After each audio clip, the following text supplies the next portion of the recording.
Hello, everyone. We got one of the biggest names in the senior class. She just committed. We got a new Tar Heel, North Carolina. Let's go ahead and have her introduce herself. Hi, I'm Taliyah Henderson. I go to South Point Catholic and I'm a senior.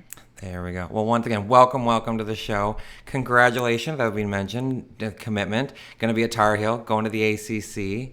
But when we go get all to that, let's go ahead and start way at the beginning. What's some of your earliest memories of playing basketball?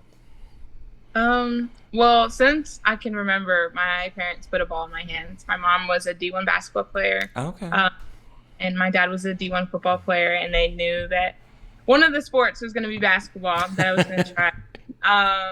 So I did a lot of sports when I was younger. I did track, I did soccer, and then basketball. My most like my the first time I started actual basketball, like organized basketball, was in middle school. Okay. I was a sixth grader. I tried out for fun, and I made varsity, which was a big, Man. super big and super exciting opportunity, and that's kind of what jump started it. I was very, it was a very rough experience. I just had my speed. I didn't know really how to make a layup. I'm a lefty, so Okay. it's different footwork for everybody. So Uh-huh. instead of being able to copy everybody else's footwork, I had to have like my own set, which was difficult. I would pride myself in my defense though, still to this day. But yeah, no, that my coaches, Coach Kenyon Lewis and Coach Jackson, and even my mom, she was an assistant coach. They really pushed me to like head to be where I am. Okay. They kind of shaped me and point me into the right direction. Did a lot of dribbling, did a lot of shooting, worked on right, left, pop, right, tons of layups. Yeah, so after that, I got stronger and better my middle school years. And then when I went to South Point and had the opportunity to play with amazing seniors, I got to have the first ever state championship, There you go. which is awesome to say. Like, I was a part of that group and we were able to go and do it again last year. And it's been just a journey of growth, tons of uphill and downhill battles. But I wouldn't change where I am. Perfect. So mom's a D1 player. Who wins one-on-one right now? Your mom. See, she might have me in the post, but I got her everywhere else. Fair. Okay. So And mom's the back post. to back. Okay. So we just got to get mom out of the post, like take her out of there, and then drive, right? Absolutely. Fair. Okay. I like that strategy. I like that strategy. Got to make a post. Make a post. Got to defend. Yes. Fair. And so you're a big time name, big time recruit. People should have seen you by now, but if they haven't and they're living under a rock, how would you describe your game to someone that, North Carolina fan, maybe give them a preview of what, who you are as a player and what you do on the court? Yeah. I think as a player, I'm versatile. I think that if I were to describe myself, it would be that. I have the ability to drive and take people, utilize my mismatch. So I've ran track for 13 years. So I use my speed to be able to get past people, to get down the floor. I have strength. I've been working on my strength since freshman year. And when I go into the post, if there's someone smaller than me, I am bodying them and using my mom's post move Yeah, there we go. to go in and go score. Working on my 3-point game right now, trying to continue to open up. But yeah, so that part. And then obviously, like I said before, I pride myself in defense. So when I go and say, hey, or my coach says, hey, don't let blah, blah, blah get the ball. That's whatever coach tells me to do, wherever coach puts me, Coach Banghart in this case, I'm going to do it to 110% of my ability. Love it. What would you say is the part of your game that you're, continuing to hopefully work on, kind of to continue to work on perfecting as you continue last year of high school ball and then into the college ranks? Right now it'll be my shot. I've been working on my shot a lot. But as in high school, or not in high school, in college, everybody can shoot, whether you're 6 or you're 5'5". Everybody in that range has to be able to shoot the ball, and just making sure that I'm continuing to stay consistent, and just going over some concepts, right? Really watching North Carolina. North Carolina has a great offense. One of the reasons why I went there. Have a lot of opportunities for people like me to make plays. And with that being said, I want to make sure that I'm prepared for that. So any action they give me, any workout, I'm already kind of asking. I'm sure Coach Banghart's already annoyed, but just trying to get better IQ wise. Really watching the floor, making sure that I'm making the right reads. And yeah, just overall getting better IQ wise, dribble ball handling. Obviously, that's something you can always perfect. Shooting as well, and just reads. So like ball screens, coming off of that, making the right read to when to drive, when to pitch. Your personnel, who you're guarding, who's guarding you, who someone else like on your team has guarding them. So like just things like that. If that makes sense. Fair. So I'm up here in Minnesota. You got some Minnesota flavor on North Carolina. You'll have Jordan Zubich there with you. The way you describe your game sounds a lot like Alyssa Utsby. She'll be a senior, kind of you'll be coming in as she exits, but that's a lot of similarities to kind of what you're like the role you're going to be taking in. So I think it's a perfect fit. Yes, I got to meet Alyssa on my visit, and I love how she plays. She's a hard worker, and she's going to do everything she can to take that ball. And I'm not saying that I'm going to fill her shoes, but I'm definitely going to go in her direction. She's great, and I'm excited to have someone that's like a mentor kind of going in. I like it. And then, so do you model your game after, say, any WNBA, NBA, current college players or anything of that nature, or kind of take a little bit from each? Yeah. As a kid, or as I started really getting serious into basketball, I really focused on just drawing different parts of people's game. I took a lot of my game from Diamond Miller. She used to play at Maryland. Now she's had her ups and downs as well. She's had an ACL injury and everything.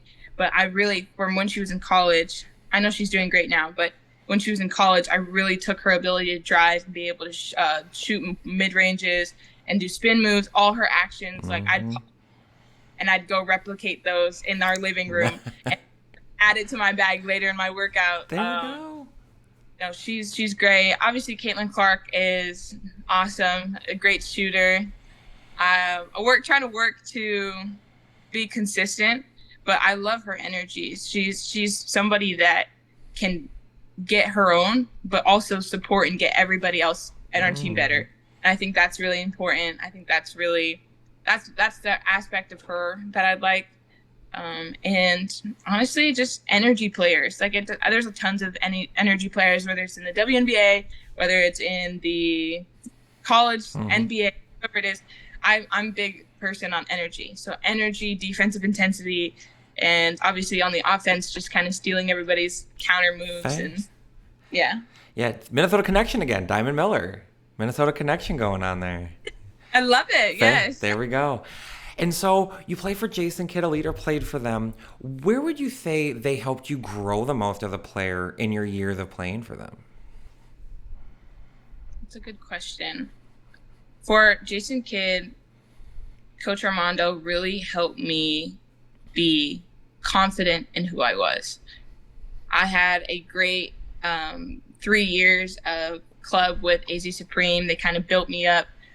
Couldn't be where I am today without them. But my last year was really just to elevate. I got the opportunity to play with college players, like players I see.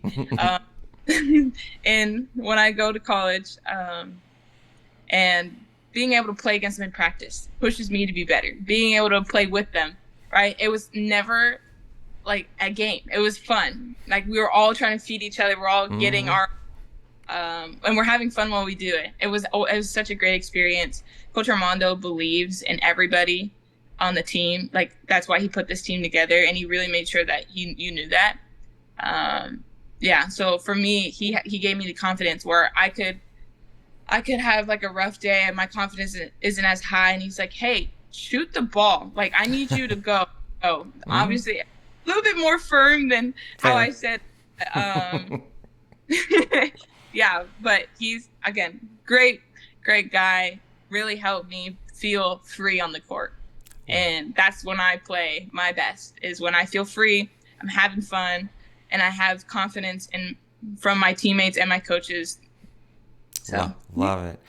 And so we talked a little bit about, we'll start at the beginning of your recruiting process. How did you handle kind of making sure it didn't get overwhelming? You know, as someone of your talent level, I'm sure the phone was ringing off the hook. They were coming at you in droves.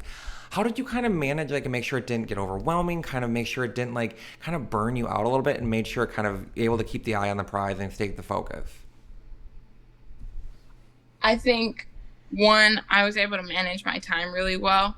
I set boundaries early. Like, you can't call me at 3 a.m. Hard right now because I'm on the East Coast, and Arizona is like Mountain Standard, so like we're in like a completely different time zone than everybody around us. But it's like, hey, Sundays are my family time; those are off. Like, if you're gonna call, like, please text first, because I am everywhere. Like, I answered a lot of my phone calls in the car. I usually made sure that after school I'd do homework, and then right before practice I'd make a call. I had the opportunity.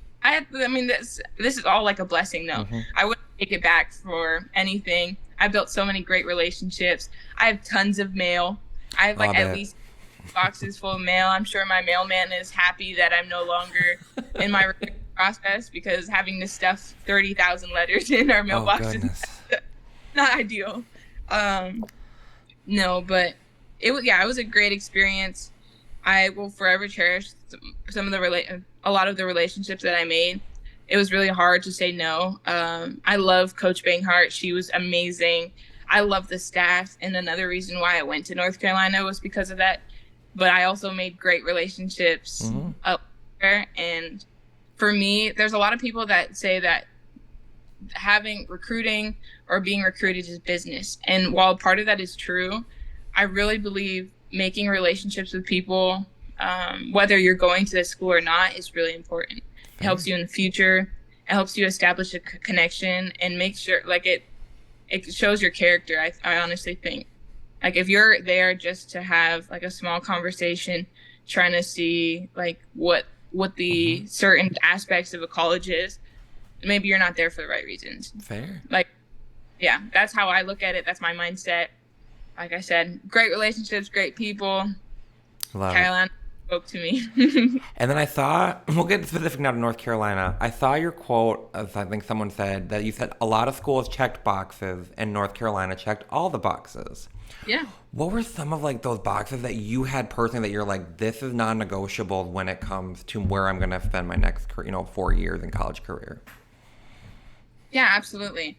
One of the big ones is academics. Right now I go to a college prep high school. Okay. My parents are really, since the beginning of my elementary school career, they made sure that like all A's was like the standard. And I've done that whether I'm taking honors classes, whether I'm taking AP classes, I'm taking 2 AP classes. Just, like, I'm trying to be an A+, a 4.0 plus student. So that part going into college was really important to me. I want to study journalism and broadcasting, sports journalism and broadcasting. I want to be able to maybe talk for ESPN. There we go. Like a reporter on the side. There's so many options, but I want to be in the sports, and I want to be able to talk about the game. Those are 2 things. And I like to write. So those are things that kind of want to push me in that direction. But yeah, no. And they had one of the top journalism schools in the nation, which is incredible. And that part, I was like, okay, this is great. This is amazing. Then it was athletics. I have goals and aspirations I want to continue to play with Team Canada. There we hopefully go. In the Olympics. I want to be a pro. I want to go overseas. I want to be able to possibly coach for a college and then go back to the WNBA. There's a lot of WNBA players right now that are doing that, and I envy them. I feel like that's so cool.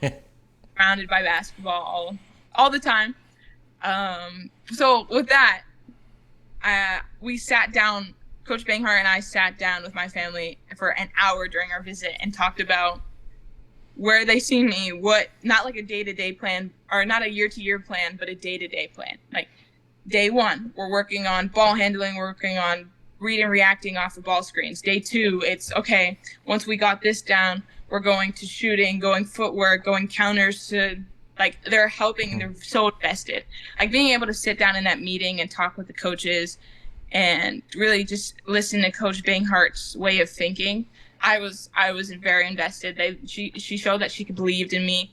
It wasn't like a copy and paste, like, oh, I can send this to you, but I can also send this to 17 other players. Right. No, all individual. It's all like for you.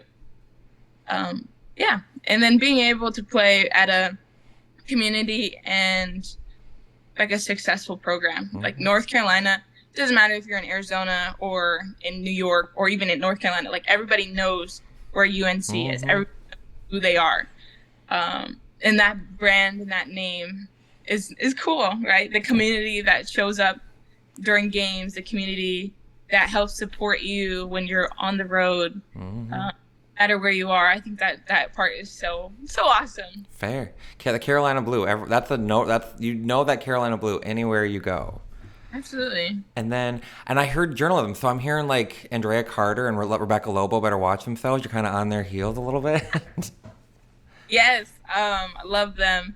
I honestly just looking up to anybody that I can. I know Leah Boston's kind of doing some of it too, and hopefully able to kind of do what she does, where she's in and out. I love that. I love the ability that women are getting, or the opportunity that women are getting to be able to play basketball and be able to talk about the sport that they love. Fair. And really focusing on that. That's super cool. Oh, so yeah, leave me sometimes. There we go. And then, so one last thing on recruiting. If someone is just starting their journey that you've kind of been on, what would be like your biggest piece of advice to them in terms of making sure they have as good of an experience as you do and, kind of find their place, find their North Carolina? That's a good question. I believe, first of all, you got to figure out what you want.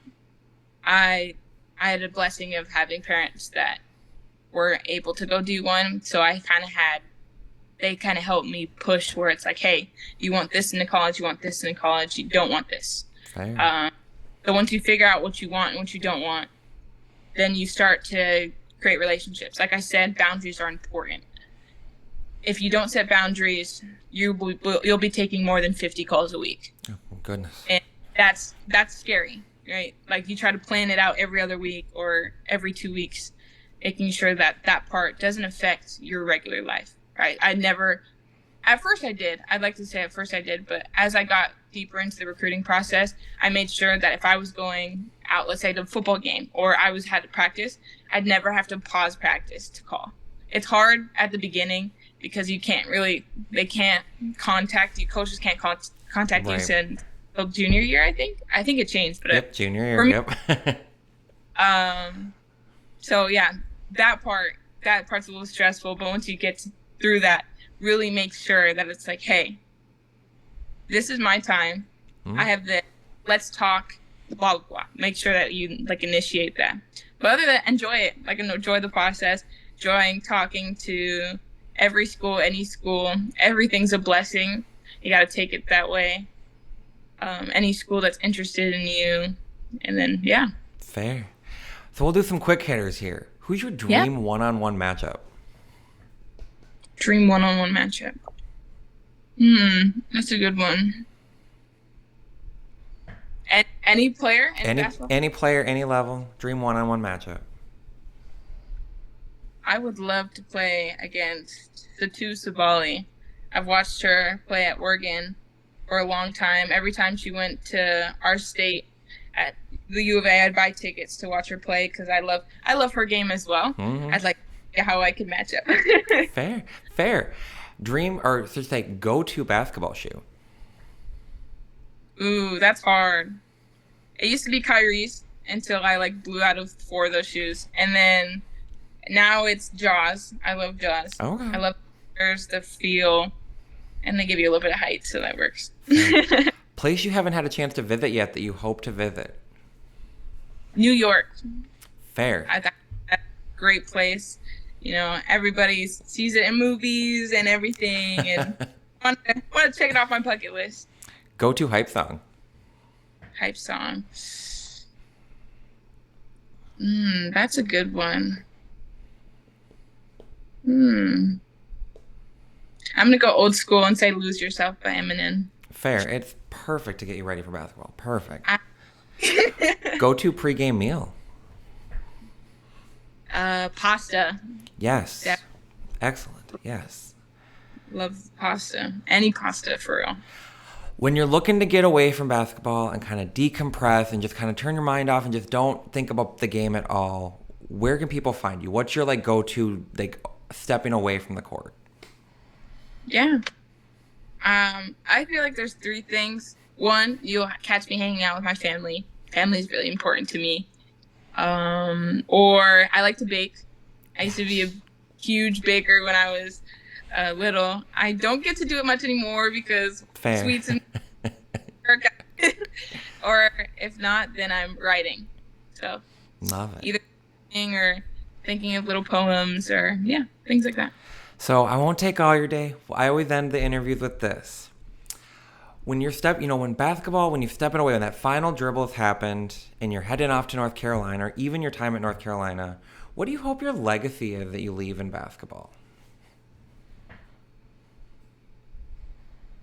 I want my legacy to be, no matter where you are, big town, small town, anybody can make a difference. Anybody can be successful if they work hard and are disciplined. Mm-hmm. Like, I come from a small town, Southern Arizona.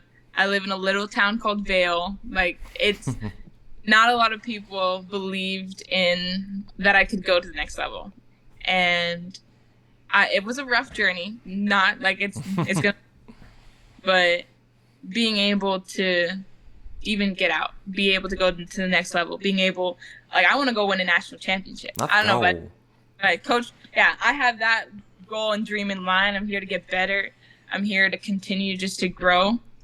So really making sure that I continue that, but making sure like everybody, like I'm not gonna forget where I came from, if that makes sense. Fair. Well, once again, it has been an absolute joy to get to see your career, be a small part of it, how like watching you grow. Off to North Carolina, I'll be watching. We're gonna watch the ACC. I'm up here in Big Ten country, so make sure you guys come and visit up here a little bit. You have Zubich, so you might be you might come up here and play in Minnesota because you might have a home game for her. So, but once again, I cannot say thank you enough. I'm telling you, we're gonna see you on ESPN someday playing, and then you're gonna be Andrea Carter after we play. You're gonna see them both wise. So. Congratulations on the commitment. Good luck on the last year of high school basketball. Good luck on the rest of the way through. And I said, we're going to see you in the big time.